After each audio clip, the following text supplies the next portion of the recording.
Good morning. My name is Stephanie Nevitt, and I am a hair loss practitioner. And I am coming from live this morning with Wigs by Suzette, Hair Replacement Center. and Gregory Bazemore from Maryland. alrighty. And this morning we are having a segment on Let's Talk About It versus custom versus stock pieces. And like I said this morning, we are hair loss practitioners, and we are what we do is we apply. We do non-surgical hair replacement, and it can be a wonderful option for those who suffer from significant hair loss and would like to regain the appearance of having a full head of hair without surgery. Correct. So this morning we're coming live, and we want to talk about custom pieces versus stock pieces. Yes. We have a lot of people that go out to different stores, beauty supply stores, and they get these stock pieces off the shelves, and you really don't know what you're getting, and you don't know what that hair is made out of. Sometimes you open the pack and it's not fresh. So we have Greg Bazemore this morning that's going to Yes. come, and he's going to explain the difference and Yes. what you need to look for when you're purchasing these pieces. Well, from my experience from purchasing, because usually I'm used to doing custom pieces and building custom units for clients. So the main thing you want to use if you're charging somebody anywhere between $1,500 and $5,000 for a unit, you don't want it to back up or mat up on the client after spending that kind of money. So the first thing you want to look for is make sure your cuticles are all going in the right direction. Normally your less expensive hairs, they're put into a vat when they're making the hair in the factories. So they're in a big vat, so that they're floating in water, so they're just picking the hair up. So it can be going opposite directions once the hair is all pulled together and dried. So you definitely want to make sure you test your strands out on the web Absolutely. before you purchase that hair. Now, no, I'm sorry, Greg, I mean to cut you off, but when you say test a strand, how would a professional Test. that don't know any better, how would they go about testing Well, a you strand? would go in and you would ask, as you normally would, you would ask the people at the store or wherever, or even if you order hair offline, that you want to take the strand of hair, hold a section, maybe, I would say a finger pinch size of hair, or maybe an inch of hair from the weft, and you want to hold it from the end and take your finger and push it down the shaft Okay, to the base. okay, You want to do that a few times, and the hair will start matting up. And then if you could take just one finger and put in the root and pull it out, then that means it's all going in the same direction. all right. Now, with that being said, once they do that, or if they would do that, that will let them know if that's a good brand of hair. If But the it's a quality good- of hair is yeah. good. But now, what if you go to the beauty supply store, and many of us have gone, and it's already pre-packed, and they really won't let you touch it? You know what I'm saying? And I mean, they don't So, stand behind their yeah. product. Now, this is my experience, or this from a professional standpoint. When I am in a place like that, and they will not allow me as a professional to pretty much touch or feel what I'm trying to buy, I generally don't get it. And the reason why is because they tell us on the front, no refund. Well, once you get it home, not really knowing what you have, they could either have allergic reaction to the hair, which can cause them to go to the hospital. Then we have whole nother issue we got to deal with. And I think just from the years of my experience, we need to learn more about what we're dealing with when we're dealing with fibers and different things than what we pay attention to. So I like what you said about how we can test it by touch and feel. That's why it's important that we get the education we need to know what we need to work with. Do you agree? I agree. And also with that same thing, when you get the hair, whether you're ordering it online from China or whoever vendors you're getting it from, a lot of times they say it's unprocessed, Yeah. which a lot of times that's not true, because if it's come from somewhere, it's been processed in some form or fashion. Somebody need to see us better on camera. Hold on, give us a minute. I'm gonna get you in there. We need Stephanie to be seen, And how Come about if I, closer. yeah, because we family, we love each other. Can you see us now?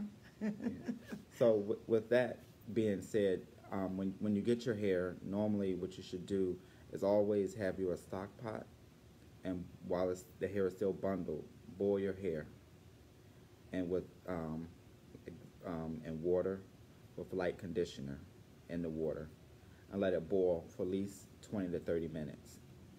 And that, what is that going to do? What happens with that, because a lot of times you get in it, they put coatings on the hair, Absolutely, yeah. and Exactly. sometimes That's they're what like you're saying. metallic, so some people Yeah. are allergic to certain Absolutely, things and dyes. absolutely, So the absolutely. dye that's used when they're coloring the hair is normally not hair dye. It's like RIT dye, dye that you would use on clothing. Okay. So what happens is once you do that, it helps release all the open the cuticle of the hair and release those metallics and those things out of the hair, and the dye and the excess dye that may affect someone's hair, because a lot of times you don't do patch tests on people for Absolutely. dye. Exactly. Yeah. So if that dye is on there and they start to perspiring, whether it's braided, however you get it, it still seeps down to the Absolutely. scalp and into the bloodstream. Exactly. Here's something I would like to say. And this is for professionals, and I know a lot of us like to try to do our hair at home. I get that. But this is the thing that I experience in my clinic, is that I see a lot of people come in and they would have had a allergic reaction. And one thing I try to tell them, if you have this hair on and it's itching or irritating you pretty bad, don't just sit there and just keep wearing it in hopes that it will stop, or it's just something that's your body is telling you something's wrong. You need to take that hair off. Now, over the years, I've bought hair. Just bought it. I'm going to do this quick wig, and I'm going to wear it. I put it on, and it broke my whole ear out. Well, my body was telling me all the time I had problems, that it was, but see, a lot of times we don't listen to our bodies. Now, what can really come out of this is something really serious. People that's diabetics, this could be a very big problem for you, okay? So, you know, when we talk about the process of the hair and all that, I think we really need to pay attention to this, because hair is being shipped to us like this. And we don't really know where it's coming from, how they process it, or anything. And we put our trust in just buying it, and we're paying the price for it now. And then you have rodents and things Yes. that, you know, Yeah, yeah. fall, Exactly. droppings that fall on the hair, and then you Oh, still that's put nice. that. Yeah. So, but if you ever try it, just if most of you out there Yeah. have a pack of hair that you might have went and purchased, just go home, oil the hair, and then wait until after you finish. You'll see Yes. what I'm talking about, as far as the residues and the dyes that's going to float to the top of your pot. Oh, Yeah.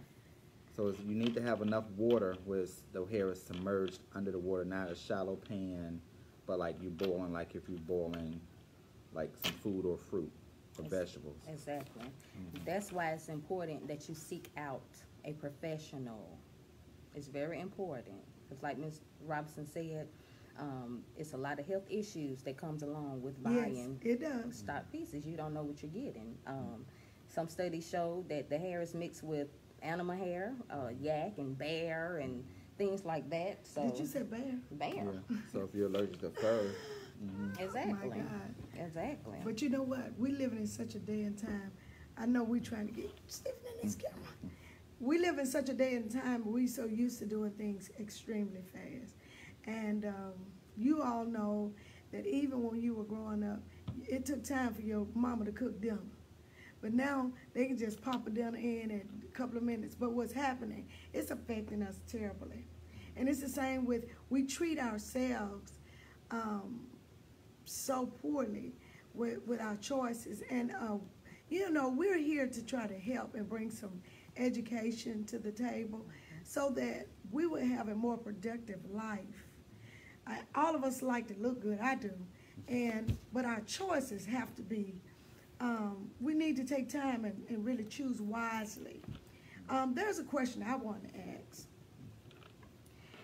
this is, we were talking about the professionalism.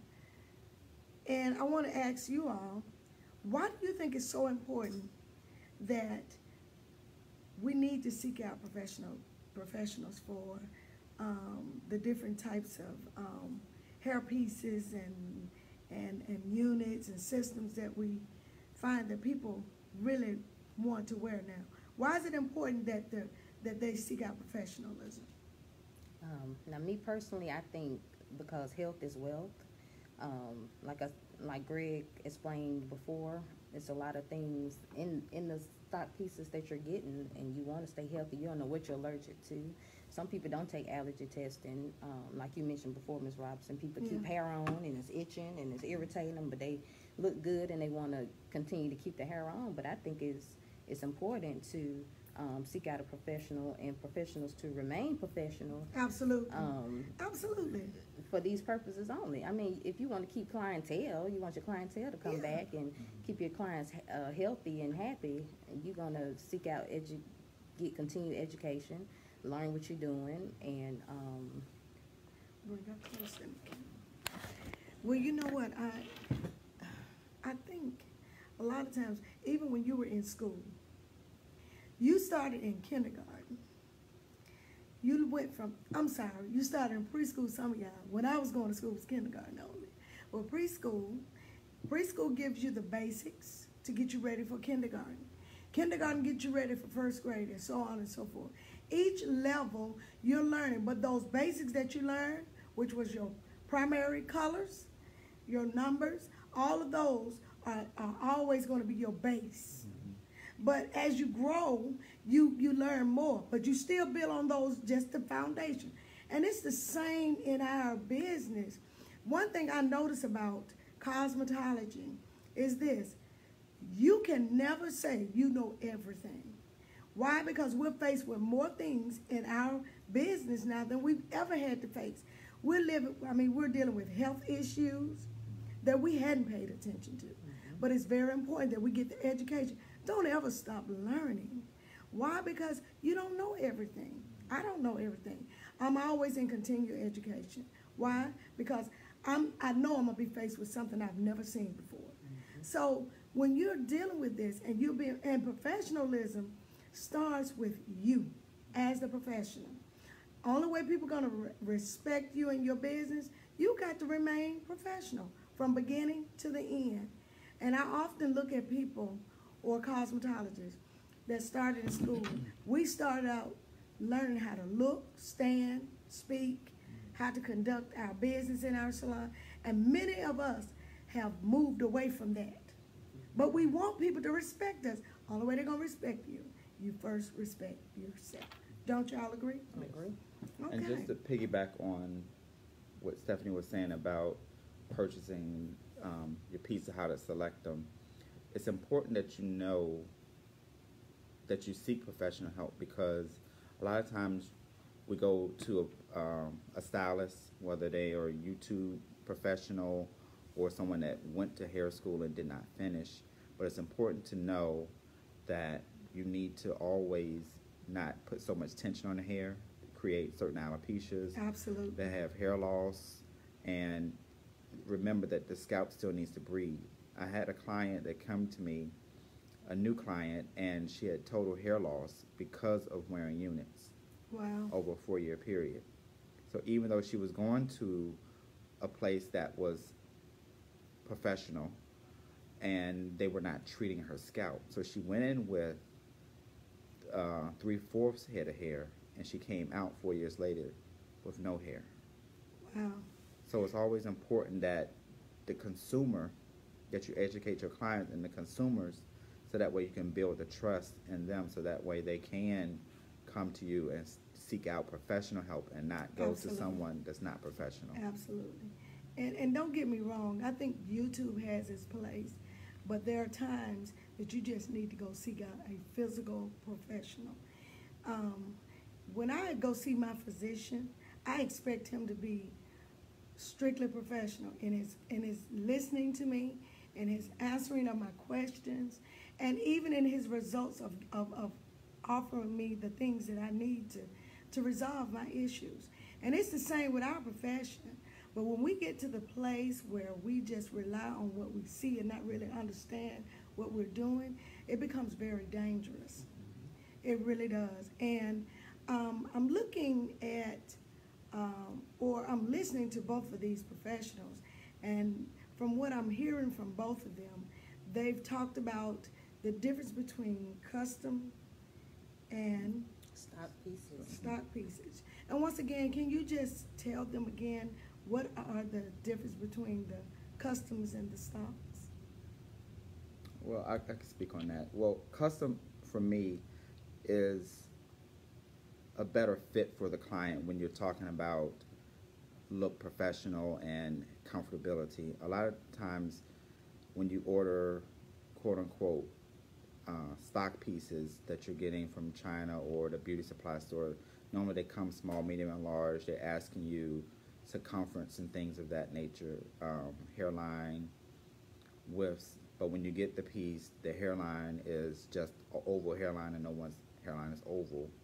You're getting a piece that's either too big or too small, and the person puts the piece on, and it's an inch on each side over the ear. Absolutely, yeah.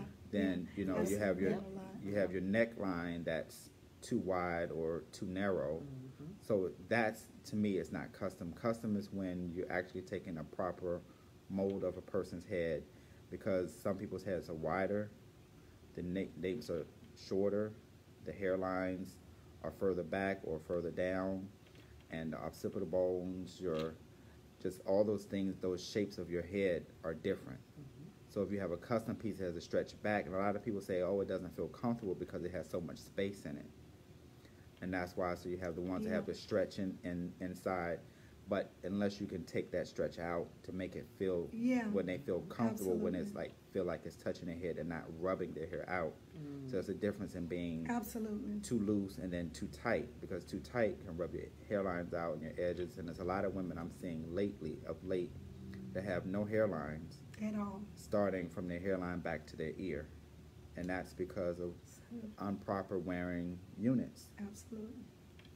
Well, So- you know what, and not to cut you off, but I'm thinking about the times when people have gotten, you know how you just go to, I've done it before, you know, gone to the beauty supply store and you just see a style and say, oh, I want that wig. And you get it. You get it. Sometimes you don't try it on. You don't really know what fibers it's made out of. They can tell you 100% human, and I'm noticing some of the packs say 100% human, but down at the bottom it may say Master Mix or something else, but they got 100% very big, and y'all know we go for 100%. Oh, I got human, but then you get home, you can't curl it, you can't do anything, and you know, I'm like this, and a lot of times when I go to beauty supply, I will smell that hair. Now, if they tell me it's 100% human, there's a smell I shouldn't smell on it. There's a chemical smell I should not smell. Listen, you got to be observative of what you purchase, okay? Because it can mean life or death. And I really mean that. And sometimes people find out the hard way that they're allergic to those fibers in their wig. And I cannot stress it any more than, look, get educated. Know your hair, whether it's a wig, a weave, or whatever you have to wear. But when we're talking about customs, I like the fact that they are tailor-made for that client. Because I found out a lot of wigs or weaves or units, sometimes they be too tight and they cut into their skin. Those lace fronts, y'all remember the lace fronts with the little hard? The nylon. Yeah, the nylon. It can cut into the skin, okay? So you want to go to a professional, and I'm serious. I remember when wig stores used to have to have licenses to sell the wigs to people. And they were trained to put the wigs on you, you know, but we don't have that anymore. Nope. I'm just gonna be real, we don't have it anymore. But as a professional though, we should be on such a level that when people come to us, we will give them the right material for that client.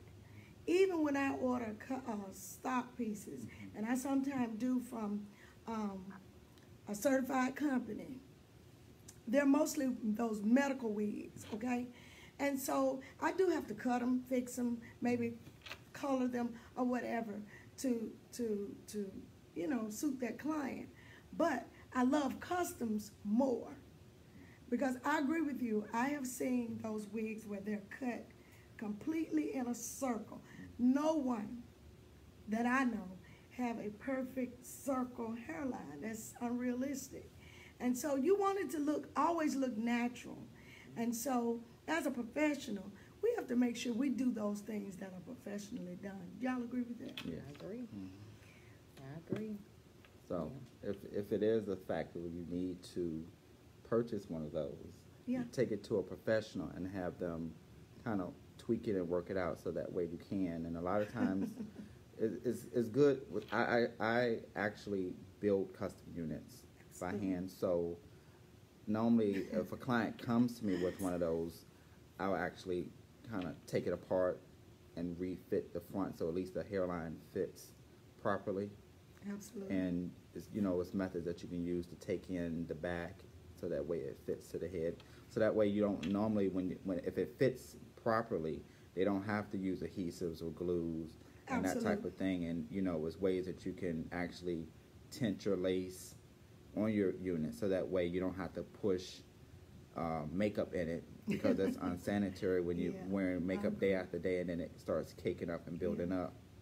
And I'm sure, like myself, when you go to places and you stare at somebody's forehead and see this build up or crust across their head. Yeah. But, you know, it's the time that we're in, but this information is just to kind of help educate the consumers. Absolutely. So that way, you know, as us as professionals to like, hey, you might want to see about and getting some professional help. Really think about it. It's all about education. Now, listen, it's like this unit I have on. I don't have to put any adhesive on it because it's customly built for my head. And it fits perfectly, does not give me a headache or anything like that. And I like for it, when I'm getting a unit, I like for it to fit just for me. If I perspire, I want to be able to have that ventilation where when the air is on, I can at least feel it. But, you know, it's just a matter of moving back to professionalism. And I'm really making an appeal to professionals. If you're on and you're listening, please, it's time for us to get back on track. And not only just us, people that are buying these units and wigs or whatever you're buying, educate yourself. Pay attention to the places that you go into to purchase this hair. And I'm serious about that. There are some places you can look and tell you don't need to go in there and purchase anything. But we do. We're some of the biggest consumers, okay? Because without us, they would not have a beauty supply store. True. But when I worked years ago, beauty supply stores used to have to be certified. Yeah. They had to be. That. I've got to be certified. You know, my license have to be up, and you know. So how can we do not? You know, expect them to be that way? Now I'm saying this to all the professionals. We need to do better with the way we do our business. And I'm not telling you something you don't know. I'm not competing with other people. I'm just being real. And what I'm trying to say is this. If you're a professional, be professional at all times. There was a question I think I asked you all. It says, why is it important for the professionals to remain professionals? Why is it? So you don't lose the deregulation of your license. Yeah. And several states are trying that now. Yeah. Or your credibility. Yeah. I mean, if you don't know something, be honest with people. Exactly. But get the education so you won't be just standing there not knowing. I don't like not knowing. I really don't. And when my client came to me, and she came to me, and what happened was her hair was in such a bad shape I was so lost for words. I had no answer for her. And it felt so, I felt bad because for years I would just put a weave on her. I didn't know what to do. And I found that I was 99.9% the problem because she ended up in the hospital. She did. She really did. And that bothered me for years. So I went back to school, and I've gone to several schools to get the education that I need. And I'm not through because it's more to know. And so what I'm saying to you is that when people put their lives in your hand, and they do, you need to get the education that you need. I don't want my doctor, I look on the wall and his credentials written in crayon saying he's the physician. He can't help me. He's not going to help me. But sometimes we'll sit there and we know that what's being done to us is harmful to us, and we continue to let it go on. All I'm saying is professionals, be professionals all the time. Get the education that you need. Learn the difference between customs, what we call customs, and those stock pieces, because we don't know what's in some of that stuff. We need to educate ourselves on all things that we buy, especially for our heads. Here's a question. Before we get ready to close, because we're enjoying ourselves, but when you all are doing your clients and you're talking to them about their issues, what is one of the main things that you hear a lot of? Stress. Wow. Okay. High blood pressure. High blood pressure. Thyroid. Yeah. Oh yeah. Thyroid issues. Yeah. Hormone. Diet. Poor diet. Oh, that's number one. You have a lot of clients that do the bioidentical replacement hormones, and so if their physician don't tweak it right, that'll mess up and that'll cause thinning and hair loss. And For me, I've noticed that most women that are on those biothyroid medications and the high blood pressure medicines, their hair starts to thin a lot faster. But I have a client that she eats natural. She went 100% no meat, just plant-based diet, but her hair still falls out. But I've noticed it's because more of treatment, that trauma that's happened to her hair from when she was younger. Okay. And so right now she's been bald on the top of her head for the last, since I've known her, like over 20 years. And she can grow hair down her back everywhere else, except from the crown of her head. Listen, people. There's a lot of women out there like that. And you know what? A lot of people don't know we exist, but we're here. And we're getting the education that we need to service those that need our services. And so as we begin to wrap up, once again, we thank you for tuning in to our Tuesday Live. Let's talk about it. And we will have others on. We're glad that Greg is here. And I'll be back for your class in November or January. January. January we're having our big show. Yes. And maybe we'll be doing an intro to wig building. Yeah. And you know what? Stay tuned because, and Stephanie's here. We are here to service you. And we will have others coming on. I will have a physician on here that will talk to you. Sometimes you need to know the importance of what's going on, because sometimes we take stuff so lightly until the damage be so far gone till you can't get any help. Well, we're trying to help you now. And so we want to thank you once again for tuning in to our Let's Talk About It Tuesday with the hair loss professionals. And today we talked about customs versus what? Stock pieces. Stock pieces. And also we kind of talked about the beauty supply stores, because I want you to start looking at and really taking time to look at the places that you go into. Pay attention to the products that you buy. Just because it says it's this, it may not be that. Yeah. And sometimes you're not going to know about it until it's too late. So once again, we thank you, and it's time for us to sign off. Thank you. Listen.